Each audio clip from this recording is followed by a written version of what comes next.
Hello and welcome to Rita Simplifies Tech. My name is Rita, and in today's video, I'll be showing you how to attach files to an email, whether your files are larger than 25 MB or greater than 25 MB. I'll be covering that, and also how you can attach files to an email using Google Drive.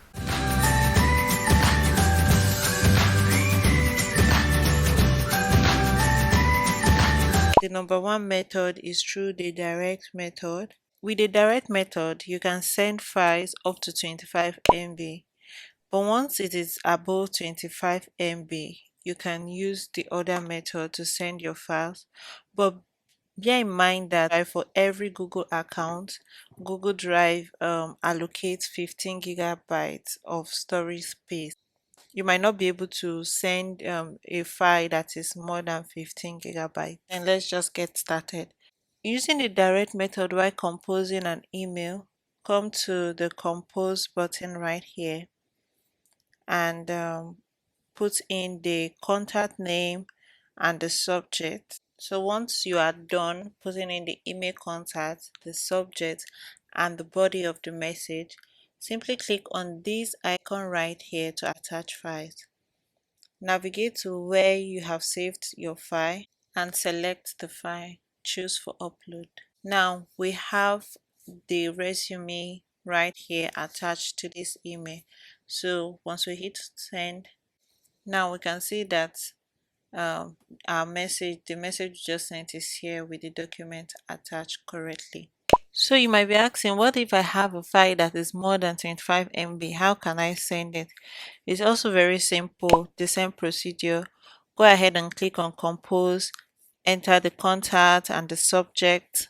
When you're done typing the body of the message, still click on the attach file button. We're going to pick this video and choose for upload.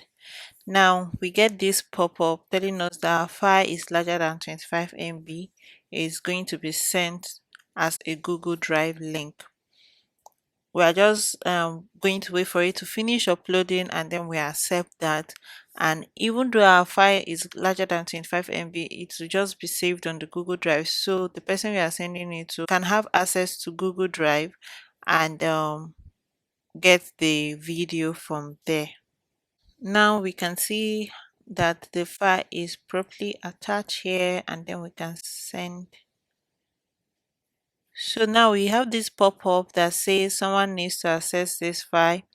It's asking us to share with one person. The person can either view, we can select for this person to comment or to edit this document, but it's just a video, so I'm just going to leave it as view.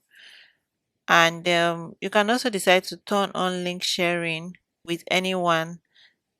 Anyone with the link can view this. You can either use this option or this option. So I'm just going to select this option and click on send.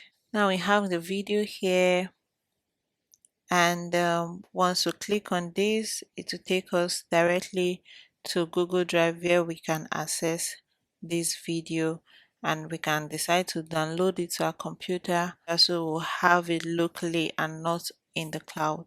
Let's look at the second way of attaching files in Gmail, that is using the Google Drive method. Still come to compose email. Once you're done typing the contact, the subject, and the body of the message, click on this Google Drive icon that says insert files using Google Drive. Now bear in mind that we have this menu where we can select files that are already on our Google Drive, or files that have been shared with us, or recent files, or we can also upload files onto our Google Drive and then insert them here. So we have our resume here and it's already on the drive, so I'm just going to select it. You can either insert as a drive link or insert as an attachment.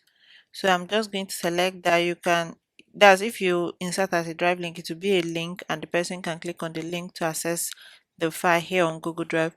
But if you click as an attachment, the person is just going to see the file in their email. So I'll select that. it should insert as an attachment, and then I'll click on insert. It has attached it nicely here, just like what we did at first. Then I'll click on send.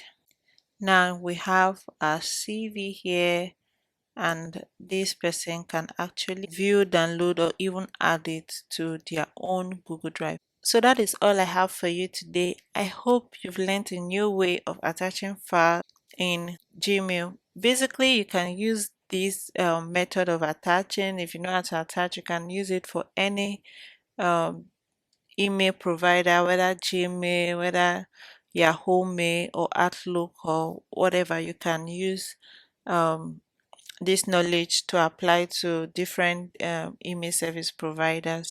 And yeah, that's all for today's video. Make sure to subscribe on your way out for more video tutorials, and please give this video a thumbs up. It helps me out with the YouTube algorithm. If you have any questions, please leave it in the comment section, and also let me know in the comment section as well what kind of video tutorials you'd like to see from me. Until I come your way next time, bye.